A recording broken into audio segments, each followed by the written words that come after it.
नमस्कार दोस्तों, स्वागत है आपके अपने YouTube चैनल आकाश ग्लोबल स्टडीज़ पर। दोस्तों, आज के इस वीडियो में हम चर्चा करने वाले हैं यूपी स्पेशल करेंट अफेयर्स के बारे में, जिसमें आज का हमारा टॉपिक रहेगा जीआई टैग के बारे में। जीआई टैग मतलब भौगोलिक संकेतक। जीआई टैग क्या है? ज्योग्राफिकल इंडिकेट्स या भौगोलिक संकेतक। इससे हम क्या समझते हैं और उत्तर प्रदेश की कितने वस्तुओं को जीआई टैग प्रदान किया गया है इस साल यानी 2023 में 7 उत्पादों को प्रदान किया गया है जीआई टैग। तो उनके बारे में हम डिटेल से चर्चा करेंगे। सबसे पहले हम जान लेते हैं कि भौगोलिक संकेतक यानी जीआई टैग होता क्या है।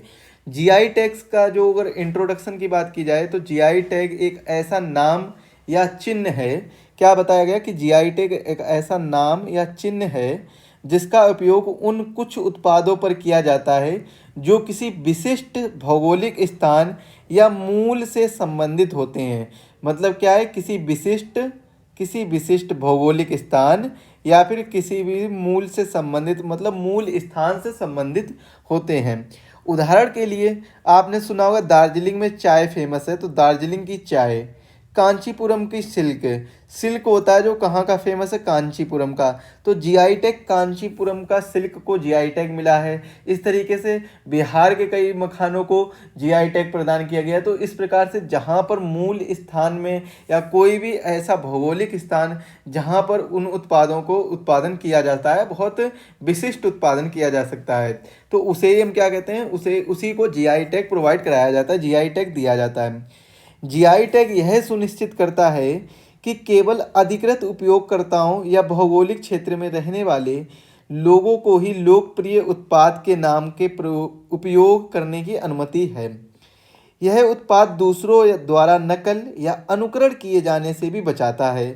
एक पंजीकृत जीआई टैग 10 वर्षों के लिए वैध होता है। कितने वर्षों के लिए? अगर एक बार किसी को जीआई टैग दे दिया गया है तो वह 10 वर्षों के लिए, 10 ईयर के लिए वैध कर दिया जाता है। उसकी वैलिडिटी 10 ईयर कर दी जाती है। तो ये भी चीज़ एक इम्पॉर्टेंट है, इसको आप याद रखना है। यहाँ से ये फैक्ट में क्वेश्चन पूछ लिया जाएगा कि कूट में क्वेश्चन दे दिया जाएगा, कथन दे दिया जाएगा और इस हिसाब से कूट दे दी जाएगी। इस तरीके से फैक्चुअल क्वेश्चन पूछा जा सकता है। कानूनी ढांचा और दायित्व की अगर बात की जाए कि इसके कानूनी ढांचा और दायित्व की बात कर लें तो वस्तुओं का भौगोलिक संकेतक पंजीकरण और संरक्षण अधिनियम 1999 भारत में वस्तुओं से संबंधित भौगोलिक संकेतों के पंजीकरण के साथ उच्च सुरक्षा प्रदान करने का प्रयास करता है। और वह कौन सा अधिनियम है? तो अधिनियम 1999 के अंतर्गत, जिसे पंजीकरण और संरक्षण अधिनियम भी कहते हैं, वस्तुओं का भौगोलिक संकेतक अधिनियम या पंजीकरण और संरक्षण अधिनियम 1999 के नाम से भी जानते हैं। बौद्धिक संपदा अधिकार, जिसे ट्रिप्स के नाम से भी जाना जाता है, तो बौद्धिक संपदा अधिकार के व्यापार संबंधित पहलुओं पर वर्ल्ड ट्रेड ऑर्गेनाइजेशन यानी WTO के समझौते द्वारा शासित और निर्देशित है। इसके अतिरिक्त बौद्धिक संपदा के अभिन्न घटकों के रूप में औद्योगिक संपत्ति और भौगोलिक संकेतों की सुरक्षा के महत्व को पेरिस कन्वेंशन के अनुच्छेद 1 और क्लॉज 2 एवं 10 में स्वीकार किया गया है और साथ ही इस पर अधिक बल दिया गया है। आपके लिए इम्पॉर्टेंट इन्फॉर्मेशन, अगर आप यूपीपीएससी आरओ की तैयारी कर रहे हैं तो आपके लिए एक शक्ति बैच लॉन्च किया है, जिसकी जानकारी आपको एग्जाम वेब एप्लीकेशन पर मिल जाएगी।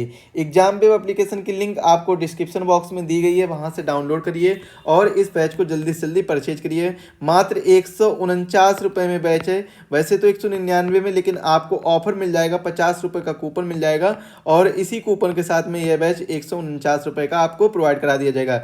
एग्जाम वेब एप्लीकेशन डाउनलोड करिए, डेमो वीडियो पड़े हुए हैं, वहां से अटेंड करिए, जल्दी से एक बार देखिए। चलिए अब हम बात करते हैं कौन कौन से उत्पाद हैं जिनको लिया गया है जीआई टैग के अंतर्गत दिया गया है। तो सबसे पहला देखिए, संबल हॉर्न क्राफ्ट। तो संबल हॉर्न क्राफ्ट में मृत पशुओं से प्राप्त कच्चे माल का उपयोग किया जाता है और यह शिल्प पूरी तरह से हस्त निर्मित है। ये आपको दिख रही होगी ये एक तरीके से, तो ये संबल हार्न क्राफ्ट है, ये पूरी हाथ से निर्मित है, हाथों से बनाई गई है और कच्चे माल का उपयोग इसमें किया जाता है, और वो भी किसके, मृत पशुओं के, जो पशु या जानवर मर जाते हैं उनके कच्चे मालों का प्रयोग करके ये हस्त निर्मित या कह सकते हैं संबल हॉर्न क्राफ्ट, ये इसको जीआई टैग प्रदान किया गया है। महोबा गौरा पत्थर हस्तशिल्प। तो महोबा गौरा पत्थर हस्तशिल्प महोबा के अद्वितीय पत्थर शिल्प का प्रतिनिधित्व करता है। महोबा जिला है तो वहाँ पे गौरा पत्थर है जो हस्तशिल्प, ये अद्वितीय पत्थर शिल्प को प्रतिनिधित्व करता है, और इसमें इस्तेमाल किया गया पत्थर जिसे वैज्ञानिक रूप से पायरोफ्लाइट स्टोन के नाम से भी जाना जाता है। क्वेश्चन इंपॉर्टेंट बन सकता है यहाँ से कि जो महोबा गौरा पत्थर है जो हस्तशिल्प बनाया गया है उसमें कौन से पत्थर का प्रयोग किया जाता है, तो ऑप्शन दे दिया जाएगा, तो इस पर आपको टिक लगाना होगा। पायरोफ्लाइट स्टोन के नाम से भी जाना जाता है इसे, और एक नरम और चमकदार सफ़ेद रंग का पत्थर है जो मुख्य रूप से इस क्षेत्र में पाया जाता है। तो ये देखिए इमेज दिया गया है, ये इसको जीआई टैग प्रदान किया गया है, और ये कहाँ का है तो बताइएगा सर, ये महोबा का है, महोबा डिस्ट्रिक्ट में पड़ता है, और महोबा में इसे गौरा पत्थर किस नाम से जाना जाता है, गौरा पत्थर के नाम से जाना जाता है, गौरा स्टोन के नाम से जाना जाता है।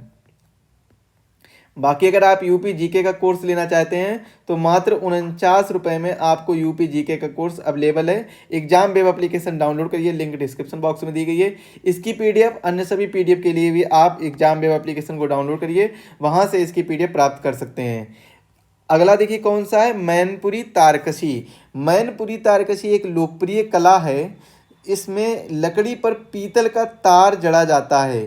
तो ये लकड़ी आपको दिख रही होगी, ये देखिए लकड़ी दिख रही होगी, तो इसमें लकड़ी पर पीतल के तार के द्वारा कोई ना कोई मूर्ति बनाई जाती है, कोई ना कोई चित्र बनाया जाता है, तो ये तारकशी हो जाता है। तो इसीलिए मतलब तार कसा जाता है। कहाँ के लिए फेमस है, तो ये मैनपुरी में देखिएगा, मैनपुरी तारकशी के नाम से भी जाना जाता है। मैनपुरी तारकशी घरेलू आवश्यकता रही है, जिसका परंपरागत रूप से खड़ाऊ लकड़ी के, जिसे सैंडल भी कहते हैं, इनको सजाने में उपयोग किया जाता है।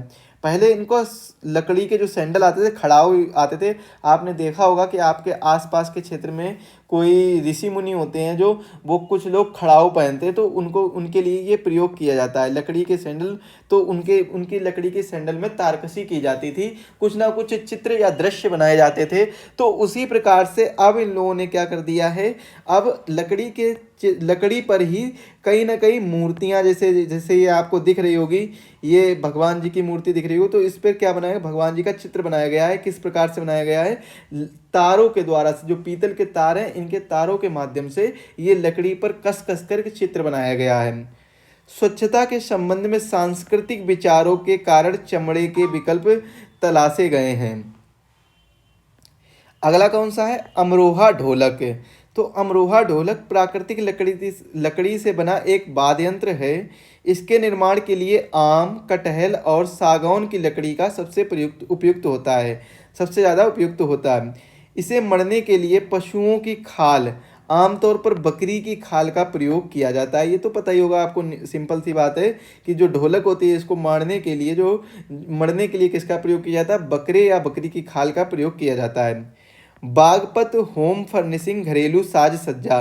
तो बागपत और मेरठ, दो जगह पर बागपत और मेरठ अपने विशिष्ट हथकरघा घरेलू साज सज्जा उत्पादों के लिए तो वैसे ही प्रसिद्ध है। जो मैंने क्लास ली थी उसमें आपको बताया था, जो यूपी स्पेशल की क्लासेस आपके यूट्यूब पर चल रही हैं, यूट्यूब पर बिल्कुल फ्री में यूपी स्पेशल पढ़ाया जा रहा है, तो यहाँ से भी आप यूपी स्पेशल पढ़ सकते हैं। एक ही एक क्लास को लीजिए, आपको प्लेलिस्ट प्रोवाइड करा दी जाएगी। कल तक आपको प्लेलिस्ट मिल जाएगी इस चीज़ की, तो आप चैनल को सब्सक्राइब कर लीजिए, बेल आइकन को प्रेस करिए, जिससे वीडियो की लेटेस्ट इन्फॉर्मेशन सबसे पहले आपके पास पहुँचे।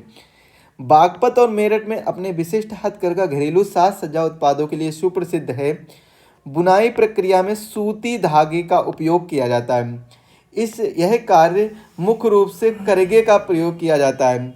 बाराबंकी हथकरघा उत्पाद, बाराबंकी और इसके आसपास के क्षेत्रों में 50,000 से अधिक बुनकर 20,000 से करघे हैं। बाराबंकी क्लस्टर का वार्षिक राजस्व 150 करोड़ रुपए होने का अनुमान है।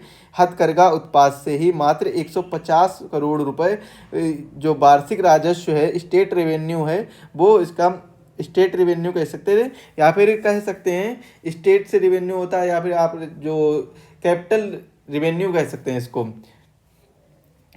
काल्पी हस्तनिर्मित कागज, काल्पी हस्तनिर्मित कागज का निर्माण के लिए पहचाना जाता है और इस शिल्प को पहली बार 1940 के दशक में गांधीवादी मुन्ना लाल खदरी द्वारा पेश किया गया था, जबकि इसकी जड़ें काल्पी के इतिहास में बहुत पुरानी हो सकती हैं। काल्पी के इतिहास में इसकी जो जड़ें हैं, जड़ें मतलब क्या है कि इसका जो निर्माण है, जिसके कागज़ का निर्माण है, वैसे तो 1940 के दशक में आ गया था, लेकिन इसकी जो नींव है वो बहुत पहले से ही पड़ गई होगी, काफ़ी इतिहास इसका लंबा हो सकता है, ये चीज़ बताई गई है।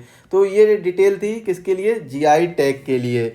जीआई टैग, तो जीआई टैग को हमने समझा, जीआई टैग को समझा कि जीआई टैग जो होता है इसे क्या कहते हैं, भौगोलिक संकेतक के नाम से भी जानते हैं, भौगोलिक संकेतक के नाम से जीआई टैग को जानते हैं। अब यहाँ पर आपको दो चीज़ें याद रखनी होगी, यहाँ पर जो दो अधिनियम बताए वो याद रखने होंगे, दो अधिनियम बताए वो याद रखने होंगे। साथ ही में यूपी में कितने उत्पादों को जीआई टैग दिया गया है, 7 उत्पादों को जीआई टैग दिया गया है, 7 प्रोडक्ट को जीआई टैग दिया गया है, तो इनको भी आपको याद करना होगा, ये मोस्ट इम्पोर्टेंट है। बाकी ऐसे ही वीडियो पाने के लिए आप हमारे चैनल को सब्सक्राइब कर लीजिए, बेल आइकन को प्रेस करिए, जिससे वीडियो की लेटेस्ट नोटिफिकेशन सबसे पहले आपके पास पहुंचे। आपको हमारा ये वीडियो कैसा लगा, वीडियो में दी गई इन्फॉर्मेशन कैसी लगी, कमेंट में हमें ज़रूर बताएं। अन्य इन्फॉर्मेशन के लिए, अन्य जानकारी के लिए आप हमें कमेंट कर सकते हैं। साथ ही साथ में और अधिक जानकारी के लिए आपको कोई भी डाउट है तो आप हमारे व्हाट्सएप नंबर 7905407400 पर कांटेक्ट करके मैसेज कर सकते हैं यहाँ से, और यहाँ से आप अपने डाउट को क्लियर कर सकते हैं। पीडीएफ के लिए आप हमारे एप्लीकेशन एग्जाम वेब को डाउनलोड करिए। एग्जाम वेब को डाउनलोड करने के बाद में वहाँ से फ्री स्टडी मटेरियल पर जाइए, और फ्री स्टडी मटेरियल पर जाकर वहाँ से पीडीएफ इसकी डाउनलोड कर सकते हैं। अन्य सभी पीडीएफ भी आपको वहाँ पर प्रोवाइड करा दी जाएंगी, तो वहाँ से आप पीडीएफ डाउनलोड कर सकते हैं। अधिक जानकारी के लिए चैनल सब्सक्राइब कर लीजिए। मिलते हैं अगले वीडियो में, तब तक के लिए धन्यवाद। सभी लोग स्वस्थ रहें, मस्त रहें।